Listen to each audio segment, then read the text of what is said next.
And thank you for your kind words, Drew. This is a very important session, and should be lots of fun and lots of positive energy. We've got some great panelists who've joined us today, and there's no need to introduce everybody because it takes forever, and we only have 1 hour, and you can catch their bios on LinkedIn. But they're all fabulous people doing fabulous constructive things around the world.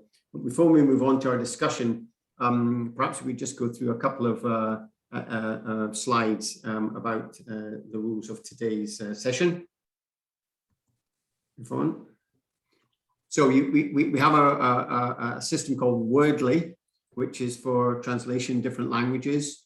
And this slide and the next slide will show you how you can use that. So if you want to, and having trouble with the English, spoken English, no problem. Wordly will help you. And in terms of housekeeping, please keep your video on if possible. That's very important. Show your name and company, so your name will be there, but add your company so we can know who you are. Please keep on mute while other people are speaking, and remember to come off mute.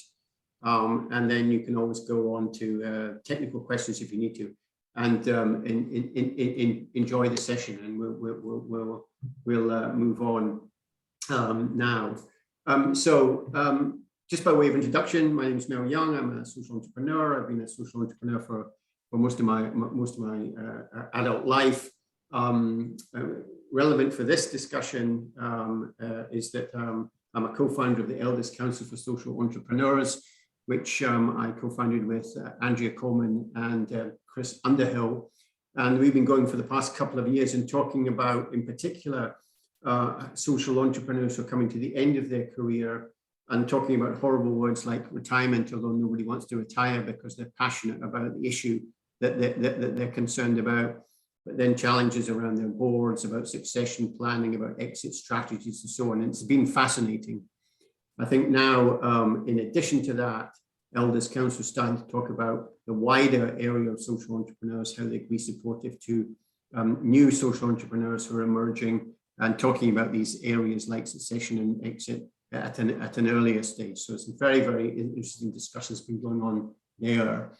I mean, the key thing for me, as Jeroen mentioned earlier, is how we can all work together to take on some of the challenges in the world across the generations, not just in different silos, but how do we work together? It's obvious to say that youth is the future, but how do we make sure that the youth become effective leaders? How do we make sure that we have sustainable organizations? How do we make sure that we're all working together to change systems, and how do we achieve the sustainable development goals by that systemic change? So these are key issues for us. But I think this space is very, very exciting. Now we have 6 panelists here who can be roughly put in different age categories. Although I hate categorizing people, as I kind of mentioned earlier, you're forever young. It's how you feel. But you know, we have in the age categories, we have Maya here who's just starting out. We have Rhea and Alice who are probably in the earlier part of their career. Noura and Tariq who have now established and beginning to kind of emerge. And then Rodrigo who's in the middle part of his career, and then myself who's probably towards the end. So we have a cross section of people here on different stages of development, personally, but also within their organizations. And so I have a number of kind of questions I'm going to ask during the next hour to different people. I'd just like to kick off, if I may, by just asking, and maybe if we could start with you, Tariq. Are you optimistic about the future? Thank you so much, Mel. I think my optimism is only as strong as the strength of the wider community that I'm a part of, and the work that we're doing together collectively to bring us to an optimistic future. So after a week of inspiring Catalyst 2030 events, I'm feeling optimistic. That's great. That's great to hear. And certainly this week has been fantastic in terms of being inspired. I mean, I listened to some of the sessions and it's just been wonderful. and talking about how we can work together. But it's good to hear that you're feeling positive. What about you, Ray? Are you positive about the future?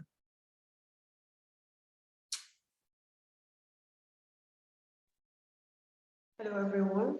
With respect to me, I used to be a bit pessimistic due to all the circumstances we've been living in, especially as youth. But after looking at all the change makers and solutions presented by youth and how the future depends on our activity, I am now very optimistic about the future. Thank you. That's fantastic. And is that despite all the challenges in the world? Because if you read the media these days or watch the television news, seems to be negative stories everywhere. But do you remain optimistic despite that? Yes, sure, because the future depends on our actions at the end, and for a better world, we need to fight for it. So being optimistic will guide us through that. Okay, thank you. And Alice, what is your view on this question? Are you also optimistic?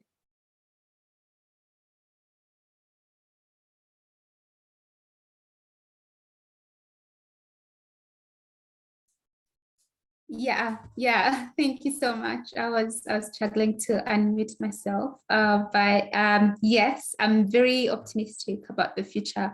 In my role, I work closely with young people, doing the youth-led research and campaigning for policy change and so on. And you could see the ambition, the dream, the vision, the innovation young people are driving, and with that, I'm completely optimistic. But we need a support system, definitely, of older generation. But then, all in all, I'm very optimistic because of what's being done and different action young people are taking.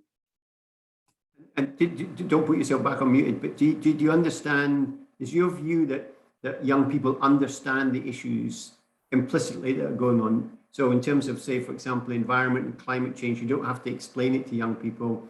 They instinctively get it and know that something has to happen. And is that part of what makes you optimistic, do you think?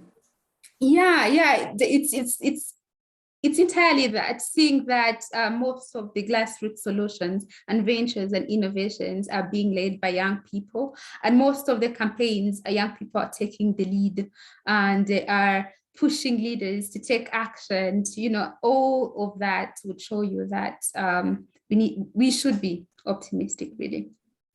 Well, that's great. I think we're going to get the same answer from all our panelists, which is encouraging. I'm going to come on why I'm asking that question once we've been through them all. But Mia, perhaps you could also answer. I mean, you're just still at school, and you've kind of started this a lovely project called Beyond Fool, which you could maybe tell us about. I think it's such a lovely name, Beyond Fool. But are you, as somebody still at school and looking out at the world around, does it fill you with optimism? Are you in a positive frame of mind?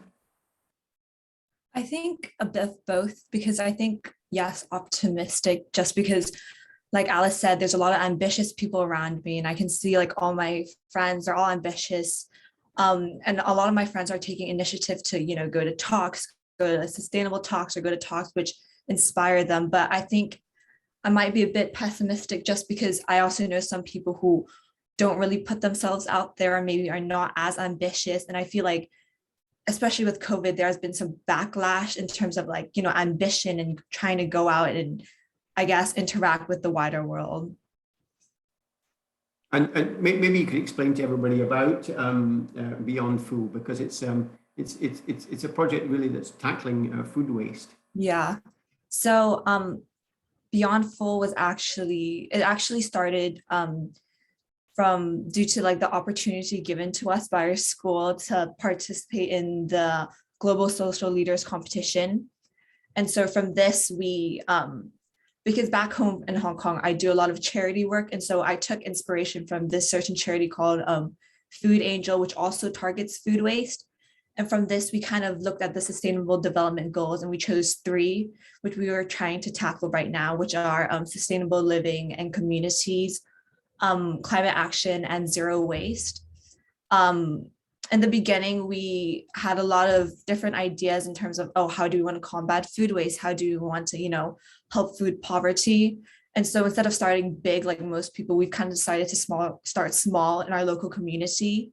And so because a lot of us are privileged, having been to private school, living in, high class homes and stuff, one thing that we realize is that, for us, we take food as, a privilege. Like we eat and we throw them away, but we don't really consider what happens afterwards.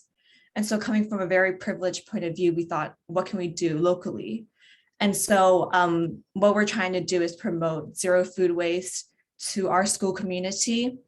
And so we've done this by showing, younger kids how you can make a number of, recipes or food by just using one ingredient or using like the entire ingredient. So we've actually done in-school club sessions where we take a main ingredient. So for example, we did orange as one of the main ingredients. And so we use both the orange peel and the orange itself to make the orange cake. And so, instead of throwing out the orange peel, not using it anymore, you're incorporating every single aspect of it. We then, of course, we also have our social media page where we then put our recipes on. So those who are not able to come, they're still able to use this recipe at home. And then hopefully what we hope will happen is that within their households, hopefully that some of these recipes will be used, promoting these sustainable recipes to their families and stuff. Okay. I mean, that's amazing. That's inspiring. If everybody who was in at school was to do that, the world would be a completely different place. So I can't come back to you in a moment about how we kind of join these things together. But Noura, we're still on this first question on, are you feeling positive, optimistic about the future? You're involved in a lot of youth council work. Are you getting a feeling that from your peers and from yourself about you're optimistic about the future? I would say that I'm less optimistic in this present moment. The world is living through cascading crisis at the moment in terms of backsliding democracies, the situation when it comes to peace and conflict, the climate and environmental crisis, being met with incremental change that will not take us into this optimistic future that we want. But on the other hand, what gives me optimism is on a day-to-day, I work with engaged young people who really put themselves out there, use their time, competence, skills to change things. So I feel like I'm living in two worlds. This world with the young people and the youth organizations I'm working with, where there is so much potential. And if those people would be in charge, then I would be very optimistic, but that's not the case. So until they are, I will remain with a healthy level of being pessimistic. Okay, that's a great answer. We'll return to that in a moment, I think. But finally, on this question, Rodrigo, in the past, you've worked a lot with younger people in terms of tech entrepreneurship, and huge amount that you've done in Brazil and globally. Do you detect a sense of optimism, or do you share Noura's view that maybe there's some challenges ahead and maybe we shouldn't be so optimistic? Yeah, hi Mel, and hi everyone. Thank you very much for organizing this session, super important, closing the Catalyst Change Week. As a social entrepreneur, I'm a tech optimist. So I'm a tech social entrepreneur and a tech optimist. And I'm still working with thousands of young people from all over the Brazil and Latin America. And yesterday I had the opportunity to have the inauguration classroom of over 420 low-income young people from all of the Brazil that we're going to start a process to learn in 540 hours how to be a developer, a full stack developer. And that means change their life. And when I see people like that in this moment, I see optimism. you know. But of course, being part of knowing the work of community-based organizations in remote areas in Brazil or in Latin America, there are a lot of poverty. But you know, I really believe we are in a good direction. Climate change is a critical issue for the humankind, as well the humanization of the fourth industrial revolution. This is true, definitely true of the most important challenge for the humankind. And I'm very optimistic to be here with all of you and all of our network of people that believe in the power of collaboration and impact. Thank you, Rodrigo. So really just having a quick snapshot around our panelists. We're optimistic about the future in the main, with some maybe, you know, some caveats. And in particular, young people are optimistic about the future. But how do we take that optimism and, you know, pave the way for youth, which is the title of this session? How do we take that optimism and that determination and move it forward? Can we as older people connect across the generations? So maybe just turning to you, Nura, because you said, you know, you were a bit pessimistic, one side of you. So it's almost like you were saying, Nura, there was two worlds. There was this world of younger people who are optimistic, and if only they could run the world would be a better place. I probably agree with this, but how do we do that? What are the barriers that are stopping younger people getting into position of leadership or scaling their enterprises or becoming entrepreneurs?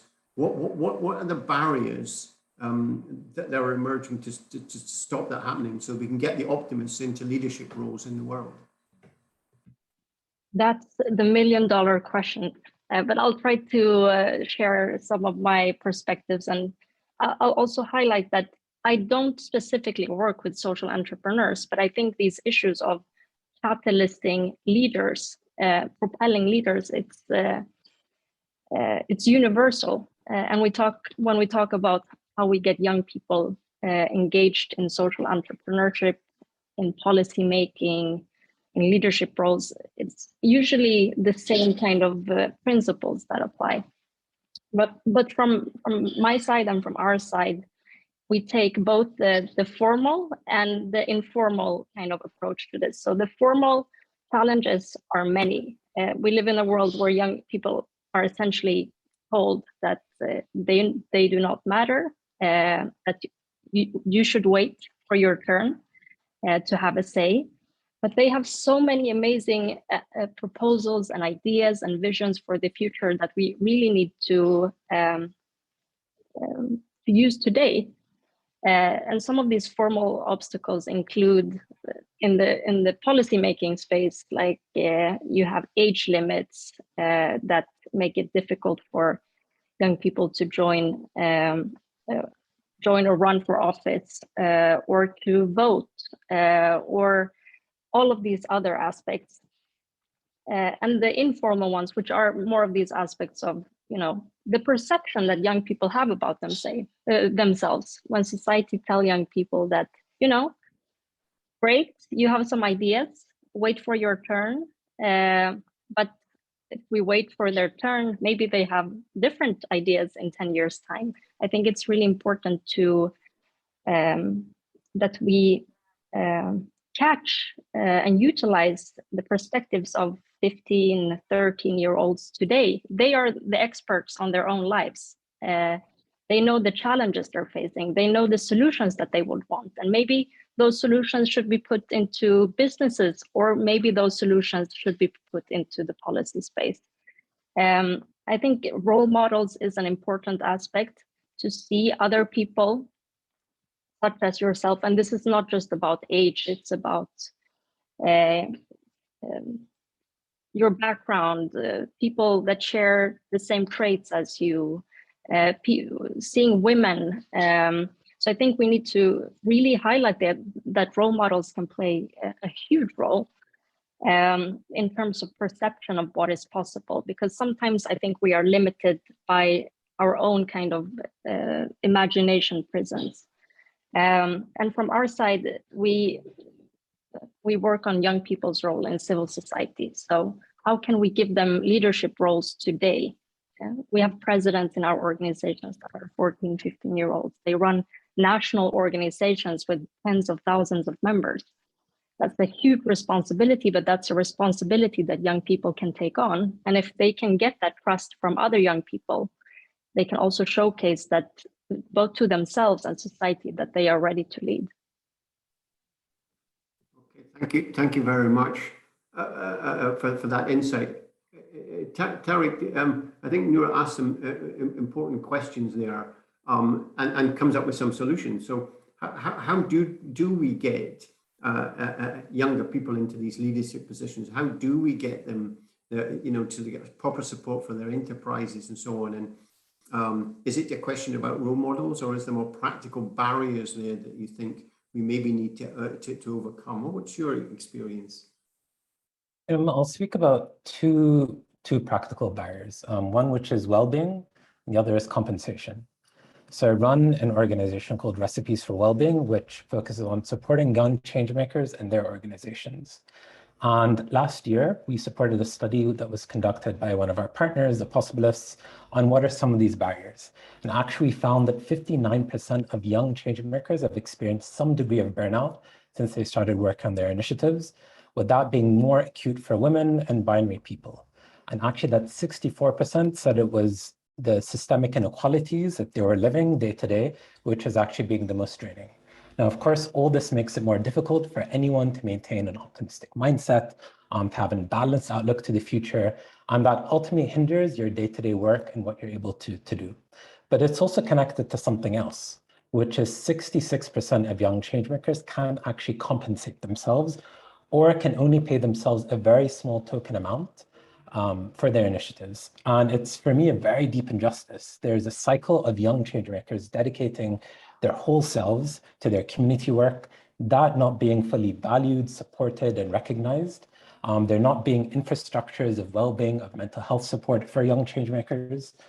The result is that young people push themselves more in an unsupportive system. Those changemakers lose a sense of themselves and their health in the process. And then only those with more privilege are then able to take this path. I can kind of share an example of my own experience from unpaid social enterprise internships I've been offered at universities, which means that only the privileged can participate, to unpaid fellowships where you need to put in a lot of work, time, traveling for the honor of being associated with a prestigious institution who can not only afford to pay for that work, but then claim credit for the impact work of young changemakers, to being invited to deliver multi-day workshops as a youth activist, by larger organizations who are in fact sort of selling you are the product that they're fundraising for. And it's a very extractive relationship that often larger organizations have with young people who are not being supported in their well-being, mentally, emotionally, spiritually, physically, but also economically. And I think those are some of the very key barriers that we see coming up time and time again across every geography, across every sector, every kind of youth activist and changemaker. Thank you very much, Tariq. So turning to you, Rodrigo, how do we get a solution for that then? What Tariq's using in that example are that basically younger potential social entrepreneurs are only going to emerge out of privileged backgrounds. They're always kind of working for next to nothing to try and do what they do. How do we get them to a situation where they're properly compensated so they can actually use their creativity and their innovation to do what they want to do? What's the solution? Yeah, this is an important question, Mel. And I think we need to invest in process to training people since in the school age to be a change maker, to have dreams and make possible change that dreams in reality. So we need to invest in education and also in public campaigns, inspiring people be working in this kind of process. But one point that Tariq mentioned, which is very important, is when we are motivated and we have a dream or a vision, an idea, and we are in the process to establish our NGO, not-for-profit campaign movements, we need to take care about our well-being and ourselves, because if we take care about ourselves, we can leverage our impact. And 6-7 years ago, Ashoka and other organizations that supporting social entrepreneurs realized through research about biggest challenge for social entrepreneurs from all of the globe. It's not only about fundraising, but it's about loneliness, isolation. And I think it's very important in this process to inspire young people, be a change maker, a social entrepreneur, inspiring these people to take care about themselves, connecting with others, creating peer support and peer and peer learning groups to make possible people grow in a sustainable way. That means impact the society, increase their scalability and the numbers and the impact, but also take care about themselves, creating a kind of balance, you know. And I think this is important when we are inspiring this next generation of social entrepreneurs.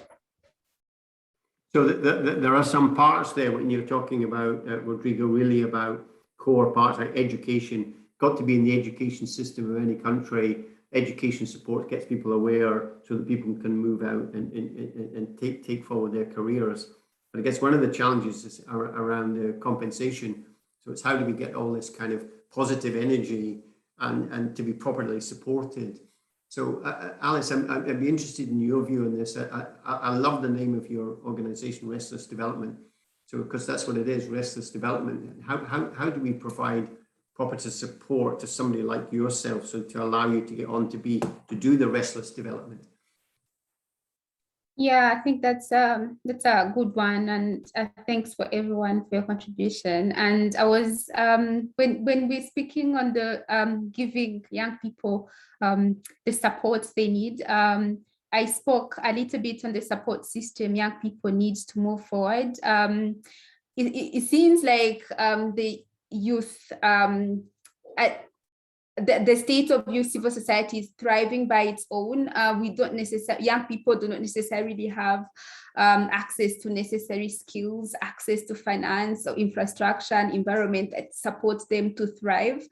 And you would most of the time find that young people tend to compete with older folk, and it shouldn't be like that. The older people should support us and share the learnings and collaborate with the young people to be able to all thrive together. But nowadays you find that older generations not necessarily supporting young people enough, and even you see that at the workplaces you find that they're looking for years of experiences. They're not giving young people a space to practice, to fail, to learn and get better. So I feel like as we advocate for young people in all the work that we do, it's more of creating that support system, giving young people mentorship, because I believe that older people could also learn things from young people, given this world we're currently living in. Everything is moving remotely. Young people tend to understand the technologies than the older generations. I think it's more of a win-win. We could learn from older generation, they could learn from us, we could collaborate and even do restless things. It's more of creating the support system and push each other towards the best approaches. So, I mean, thank you for that insight. Do you think one of the problems then is that in the world we're kind of putting everybody into silos, so that once you reach a certain age, you're in that age bracket and you just don't speak to youth then anymore? Is that one of the problems that we're facing here, rather than looking at us as all social entrepreneurs, whether we're 16 or 80, it doesn't matter, but we are creating silos by creating different generations? And is that what you're describing as a block, so that the older people you're referring to don't interface with youth because they don't think they should do. Is that one of the problems you see? Yeah, definitely. Because you find that maybe people really want to see an well-established organizations that are doing this and this, that have already raised this amount of money, but then they forget that maybe young people might not have that particular experience, but they're ambitious and they really want to get better and learn, and maybe even learn from those well-established. It's definitely that they're bridging, they're putting barriers depending on experiences, age, and well-established this amount of budget, and you find it really hard for young people to get there. That's kind of one key learning we might come on to before the session ends there, so we'll park that there for a moment. So Ray, you work in the Digital Opportunity Trust. What are the main barriers you're finding? I mean, I would have thought that certainly in the world of digital, there's huge potential there for young people to overcome some of the barriers that we're discussing. Is that something that you experience? Well, yes, starting from the beginning, that it's needless to say starting as an entrepreneur is a stressful endeavor itself. And it's the same thing as being a young leader or young innovator. So being in the sector of youth, mainly in digital skills and empowering them with the digital skills, it's a highly needed thing nowadays, especially that there are many barriers facing them digitally and in general. Mainly, we have many youth that they might lack confidence, which is a very important thing at the early age of their early age. Especially that I definitely dealt with such an issue, and maybe at some period we might be put on sidelines. But here, what we are doing, we're offering them the digital skills that they really need in the 21st century to be fully empowered, and then they are ready to enter the marketplace, whether they're looking for employment or whether they're looking for self-employment and entrepreneurship. So they are getting to know more about this world of social entrepreneurship and entrepreneurship in general, having the needed skills, being more confident of their skills and capacities, and maybe changing the mindset that says, or the cultural mindset that is putting a gap between the generations and the ages, and setting maybe youth aside because of how young they are. And there are too many examples of youth that were hindered by what their culture or what the world was offering them. So, and especially the decision making is not easy at a young age. So this is like a supporting system for them to succeed in their future. So you think what you're suggesting there actually is to create and change a culture, change a greater support network around for younger people as they emerge maybe into this space or show some signs of being entrepreneurial, that the support mechanism needs to be there. So you need to change the culture in government and within business sector generally, not only in generations, but across these sectors to allow that new culture to emerge. Is that what you're saying? Yes, that's totally true. And adding to that, the youth-led programs or youth-led design programs, it's an added value for them to start from the beginning. Okay, thank you. So Maya, listening to this, you can see that some of the barriers and so on there. You've started up this great project at school. Have you thought about maybe what you might do when you leave school? Is this a project you might take with you, and does that feel a challenge to you, or do you think, hey, that's something that might be quite simple to do, or is it something you leave at the school and ask your fellow school mates who are younger to take on when you leave school? What's your thinking around that? So we definitely think of, doing it later on for our last year, being in sixth form and everything, but we haven't thought about bringing it outside. So, outside of our school community, we haven't really thought about that just because we want to keep this local for now, because we believe that if we can't, help locally, then we can't truly help globally. And so we want to target local people first before we target a bunch of other people. And as a lot of people said, like, if we bring it outside, just like we've been trying to expand beyond full in terms of like sponsorships, you know, contacting different organizations, asking to work together. But again, because of like the age restrictions, a lot of them did not approve with sponsorships.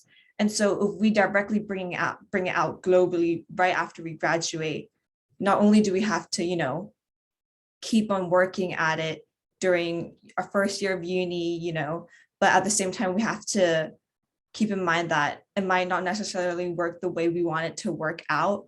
And so we believe like the best solution is to leave it in school. And so what we plan to do is we plan to leave it down for the younger years. And so by the end of next year, we'll hold, I guess, kind of like an application of people who want to be a part of this project. And just like a lot of projects within school, we're just going to keep this locally first. That's great. That makes absolute sense, and you that wise words on a very young shoulder. But have you found in development from your school or out with your school that there is potential support there for you in terms of what you're doing and potentially what you might be doing going forward if you decide to develop it?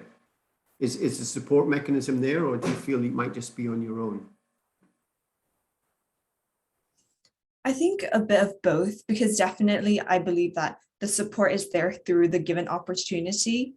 So we were given support by given this opportunity, but I do think a lot of the times this kind of support never follows through. So there's a lot of support in the beginning, and you know, a bunch of people show support in the beginning, but then later on down the line, when you know we're actually struggling with our project, we find that there isn't as much support as we would like. Thankfully, we have school to, you know, have a shoulder to lean on and so on. But then support also from, I guess, the outside, so further than school, is really limited. And as Alice mentioned, it's because of age. And so because of age, they don't really, in a way, take us seriously. So the support isn't really, you know, reciprocated. Okay, that's really interesting. Thank you. I think moving on to the next area, which is kind of the substantive, I think, in terms of the two questions we've addressed so far. So we're kind of saying, first of all, that we are generally positive about the future, that we think youth have the energy and the understanding about the challenges in the world to make things happen. But there are a number of barriers, and possibly these barriers are due to issues about generations not connecting with one another. So if we at Catalyst 2030 are committed to system change, the question I have now really is, okay, how do we bring the generations together? And is it things like, which has been mentioned a couple of times, you know, setting up mentoring schemes, which is possible, or budding schemes? Is that an answer, or is that just something that's fluffy and sounds nice and stops the drive of the entrepreneurship? I'm really interested in trying to kind of, for us to come up with some answers to this in the next 20 minutes, which are quite practical. How could we all move forward here to try and bridge some of these gaps and try and get over some of these barriers, to overcome some of the problems like compensation that was mentioned? Can there be some funding around build education systems and change of culture that Rodrigo mentioned, etc. So let's try and be practical and kind of think about what might happen and what Catalyst 2030 might want to have a look at here as some possible ways forward. So maybe Noura, since you were kind of had the caveat of, you know, there's some challenges out there. What do you think should be happening now about bringing the older generations together with the younger generations to add value, to make some positive things happen? So the different, as I call it, cascading crises that we are facing, they are intergenerational. And we will need intergenerational solutions to this. And intergenerational solutions means that we need to create and foster spaces where people from all walks of life can claim space. But we also have to be aware of who owns the space. And I think that's an important part of the conversation. For the past year, I was working on this kind of issue of how do we turn gatekeepers into door openers? Because the discussion is very often about, young people discussing how young people can get more space alongside other generations, but the responsibility should be put on those who are in those spaces to extend the invitation, to extend the table. And that's an important part of the conversation, the responsibility in who actually has the tools and the power to create those intergenerational spaces. I also think this is a good moment to mention a very good example of these kinds of principles that can guide us further. In the Global Shapers community, in the past year, we worked alongside this Davos lab, which was connected to how can we reimagine the world post-COVID, also thinking about what are principles that could make youth advocacy more efficient, and what are those principles that could guide us in the coming years. And actually, the first one of those principles is that we will create space for intergenerational dialogue. That's also a responsibility that I think often about, because I'm young, but I'm now thinking about those who are even younger than me. I have more power, I can extend the table for them. About listening and learning from one another, about connecting the past, the present, and the future, respecting this global context and the way that the world coexists, also to avoid replication. It's not about coming in and changing everything. It's about actually making sure that we have good representation in those rooms where we either make policy decisions or business decisions or create social solutions to different challenges. We also said that we will ask big questions to advance bold solutions, that we will pursue systems change and collective action, that we will make space for diverse lived experiences, that we will embrace uncomfortable conversations, and that we will care for ourselves, others, and our ecosystem, which is this point also that others have talked about on how do we actually bring this conversation about well-being into the conversation. In terms of practicalities of what people in this room could do, for example, if someone is sitting here thinking, I'm in a space and I want to create that intergenerational space where I am. First of all, look at the room around you. Who's missing in the room? Who's missing in the room in terms of age, but who's also missing in the room in terms of perspectives, backgrounds, of color of your skin, you name it. And then say, what responsibility or what kind of possibility do I have to make that room intergenerational, to make my organization an intergenerational space, or make my company an intergenerational space? Make sure you extend that invitation and you do it broadly, that you support young leaders, and that you also, when you look at mentoring and partnership, that you don't look at it as I'm doing this for you, because the intergenerational dialogue is also about, I have something to learn from you and you have something to learn from me. And I think sometimes we miss that part when we talk about mentorship, that it's usually an older person who is teaching a younger person something, and that's very useful. But there's also so much that younger person can teach that older person. And that's where we actually create the dialogue, in intergenerational dialogue, and not a monologue. Thank you for that. That's interesting. I certainly strongly agree with you about the kind of two-way process. I think it doesn't, from my own experience as an older social entrepreneur, one of the things I can share is what not to do, because there was lots of mistakes made. So it's not a question of saying, hey, here's the rule book, you have to do ABC. It's about, hey, we actually in a sector are still developing and we're building a movement here. We're trying to create change. So and we're working fast, so it's not necessarily we have all the right answers. So learning together and not forgetting the purpose and the overarching aims, I think is very, very important. So that's a useful insight.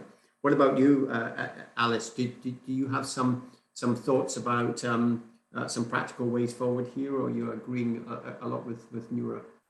Yeah, I agree with most of the points that Noura raised. I agree with the intergenerational dialogues. We all have a lot to learn from each other. I also like the idea of stretching the table.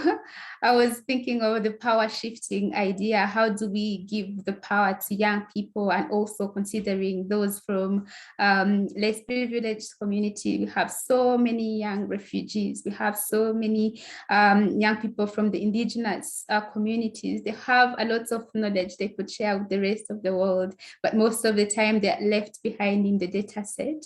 So I feel like having this conversation is one way to maybe seeing how can we start bringing them to the table and having them on the panel like this, sharing their lived experiences.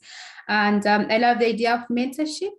Yes, mentorship, but having a structured mentorship, because yes, people say I mentor a young person, but how do we structure it in a way that could work?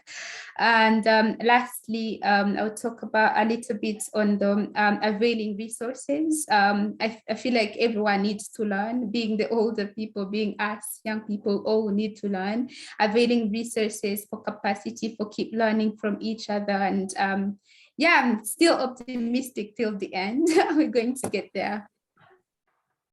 Yeah, we have to be, because of the very nature of what we do, we have to be optimistic, I think. Otherwise we should go home. We have to be optimistic always. Tariq, what's your kind of view on the practical way forward here? Next step, how do we build this intergenerational collaboration? Yeah, thank you. I absolutely agree with Alice and Noura's points. And Noura used a really important word, which was power. And it's one I think is really key to this space. As I spoke earlier about this extractive relationship that often organizations, whether they're corporates, they're large changemaker conveners, can have with young people. And it's really the symptom of there being an intergenerational power gap. And we don't often think about how this power gap manifests. There is an intergenerational power gap in our economies, in our political systems, that even when young people are voting in droves for a particular policy, quite equally, there's more power with elder generations voting otherwise. There's a power gap in our corporations and decision-making processes. There's power gaps in our movements, power gaps in our structures that manifests itself. It is then also more prominent indeed to Ozgul's comment in the chat amongst Global South youth, and also more prominent when you look at women who have less of that power. And I think making this a very key goal across how we think about our funding structures, how we set up our organizations, our decision-making mechanisms to close that power gap at every single level of our entities is key. And we also look at where that power gap is maybe most visible is also when it comes to our unborn and future generations who don't literally have a voice. We used to have a tradition amongst many indigenous cultures that would place unborn generations at the center of the decision making, which is it's not just sustainable for the next generation, not even for the generation after that, but is it really truly sustainable 7, 8, 9 generations gone? But today we don't have counsel for unborn generations. We don't have economies that are fit for the future. We don't have that type of mindset. And it's certainly being brought into our decision-making from a sense of power. Now, of course, mentorship certainly helps sort of in that system. I'd say that if any young changemaker had a mentor like you, Mel, I can imagine it would be such a blessing and such a privilege and such incredible support on that journey. And I think the mentorship is also helpful exactly to your point of really learning from those who have struggled for justice for so long within these systems of power that have understood those power dynamics and really making sure that young people don't reinvent the wheel. And at the same time, coming from a tradition and spirit of how do we challenge traditions together that are actually harmful, that have outlived their purpose? How do we make sure that we break from the past and break from any past failures of imagination, any actions that hold our generation back, and something that is a relationship that is liberating for both the young change maker, but also those elders as well who are seeking to look at how we can maybe look at systems change in a different way. And I think maybe my final point here is one thing that I've experienced in my mentorship, relationships is that I come from the desert. I believe there are as many paths to be a change maker as there are grains of sand on earth. And what's helpful in interacting with catalyst communities and change makers is that it makes you understand not to be attached to any one identity. There's so many different ways you can work in the system, so many different ways you can shift power. And I think for any young person navigating and not being attached to one identity very early on is something that's really important that I think can be shared by elders in a mentoring relationship, and also to understand really where these power gaps exist and how that can be shifted in multiple forms. Thank you very much for that. A number of us now talking about these power gaps and unfair power dynamics and so on. Certainly, I've always noticed that, on main boards in different countries, young people don't get on it because they don't have experience, so therefore they never get on the board. So that's where one exists. So how do you change it? And that's where you require a cultural change. And certainly, I think your insight there about short-termism as opposed to long-term, looking at future unborn generations, is something I'm afraid that these days with politicians don't think about that, because they're all very short-term focused, I'm afraid. But that is a very, very helpful insight and potential solutions to things we could talk about in the future. So thank you. Rhea, what's your view? Do you have any positive ideas about how we kind of might move forward, or are you agreeing generally with the others on the call? Excuse me, can you repeat the last sentence? Yeah, we can hear you. Yeah.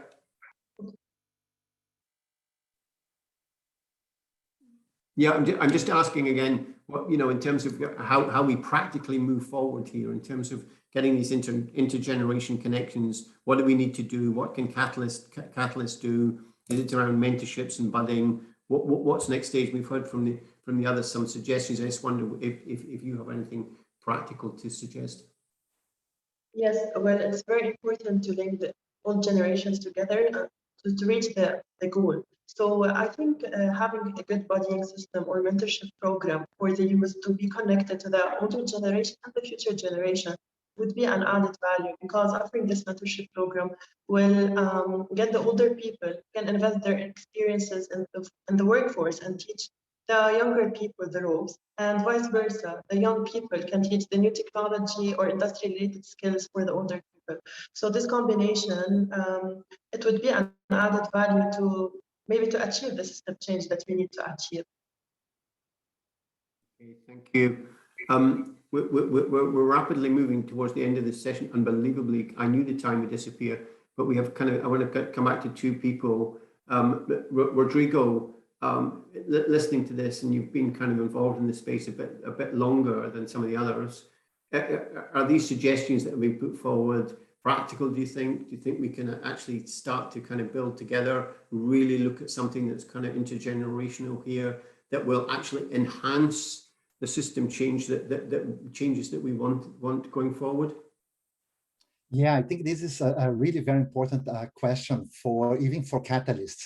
And my inspiration here in this session is maybe, or I can envision catalyst chapters creating spaces for intergenerational dialogue in between the members, which could be successful or social entrepreneurs or people in the market, and young people in the universities or schools or colleges. I think it could be an interesting task for catalyst chapters, provide this kind of intergenerational dialogue, connecting young people from the universities or startups and catalyst members in the country level. And this mentorship process is something very interesting, Mel, because it's a kind of two ways. It's a very important win-win situation. Learning from a Harvard professor that studied about happiness, He mentioned about people until 30, 40 years in the top of the energy of the life, and then we start to down until the 50, 53, and then start to grow a little bit more. And there are two important ways for people in our generation, Mel, Jeru, to go forward. One is, if we try to continuously be entrepreneur, try to give all of our energy, blood in the eyes, we will never compete with young people that have more capacity for that. So for us, social entrepreneurs with over 20, 30 years in the field, it's really important that we also play a role of mentors and sharing our experience with other generations. And I think this could be a very interesting win-win situation, providing by Catalyst chapters, creating this space to reflect about systems changing and collaborative impact through intergenerational dialogue. That's fantastic. That's a really interesting insight from the Harvard. That's really, really interesting. I'm not quite sure which path I'm on there, Rodrigo, but I'll have to sit and think about it. But thank you. We're coming near the end. So Mia, maybe you can have the final word here in just 1 minute you've got here, just to kind of say, okay, listening to these people, you're a young person coming out of school. Can you see roles across intergeneration that would help you maybe channel in some of your energy to develop what you might want to do? Is it there, do you think? I definitely think it is there, but I also think that it's only there for a certain amount of people and, a certain type of people. And I don't think it's there for, a lot of people. In terms of like mentorships and stuff, what I've experienced with mentorships is more of, oh, here are my ideas. This is my experience. And I feel like it kind of overwhelms the student or overwhelms whoever you're mentoring. And because of that, they don't truly allow themselves to, explore what they truly want. But I do think that there's definitely, listening to everyone, there's potential there. And if everyone's given the opportunity, I do think it's a really optimistic thing. Okay, thank you for that. Now, unfortunately, we're going to have to wrap up now. There's been a lot of comments in the chat, a lot of links. Please kind of connect in there. Apologies to people we haven't been able to get around to some of the points and questions there. It's just been such a really rich discussion. I really wanted to hear everybody's voice. Certainly a good question there about how culturally youth is different from the North and the South and so on. We've not gone on to that. So there's lots there. We'll try and come back to those. Really want to thank everybody, all our panelists, for their fantastic insights. This has been really useful. I mean, it's a really rich comment and practical advice. I like some of the lots of comments, but we need to change gatekeepers into door openers. We need to kind of create space for intergenerational. We need to change the way that we're operating. Think generations ahead of the unborn generations, etc. Lots and lots of really positive contributions there. I'm absolutely certain that we at Catalyst 2030 and those of you on the call will take on board some of these practical ideas, certainly connecting with the Elders Council for Social Entrepreneurship. And the really good news is that we're all feeling positive and optimistic, and we should do, because I think it was Nura said at the beginning, there's a kind of split here. There is the world that's dark and difficult, but there is a lot of light actually. And anytime I speak to young people, I'm always inspired because they kind of get it. And they say, no, this is what requires to be done. It's like a schizophrenia, two sides of the soul. And so I'm obviously on the light side, like all of you. I'm optimistic. I think if we work together, we can achieve a lot together. So once again, thank you very much. Catalyst 2030, this Catalyst Change Week has been fantastic, really has been fantastic. I have to finish now because I promised I would, because the final session's just starting right now. So please join that. With lots of great speakers in the wrap-up session, and please stay in touch. Great to see you all. Gotta go. See you soon. Take care. Bye. Thank you all again.